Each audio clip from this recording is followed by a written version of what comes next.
কোনো প্রশ্ন করে নাই, সঙ্গে সঙ্গে তারা মেনে নিয়েছেন। আল্লাহ রসুল যাহা বলেছেন প্রশ্ন ছাড়াই মুহূর্ত তারা দেরি করে নাই, মেনে নিয়েছেন। যেমন আবু বকর সিদ্দিক রাদিয়াল্লাহু তাআলা আনহু, আল্লাহ রসুল মেরাজ থেকে আসলেন, আবু বকরকে বলেন তুমি কি আমার মেরাজ বিশ্বাস করো? হযরত আবু বকর বলছে হ্যাঁ ইয়া রাসূলুল্লাহ, আমি সঙ্গে সঙ্গে বিশ্বাস করে নিয়েছি। ইয়া রাসূলুল্লাহ, আমি এক সেকেন্ডের জন্য, এক মুহূর্তের জন্য দেরি করি নাই, আপনার মেরাজ আমি বিশ্বাস করে নিয়েছি।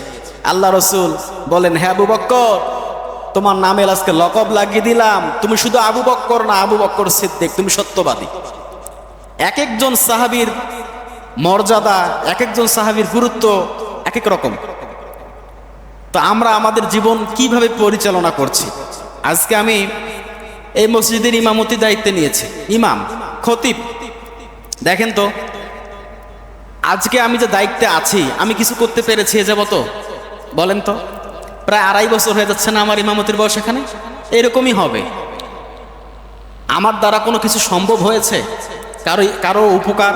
আমি মনে করি কিছুই হয় নাই। কেন হয় নাই?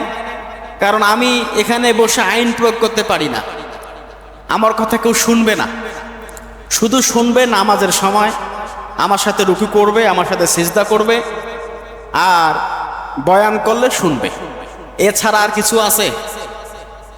এটা কিছু বাস্তব, এছাড়া কিছু না, আমি কিছু করতে পারি না।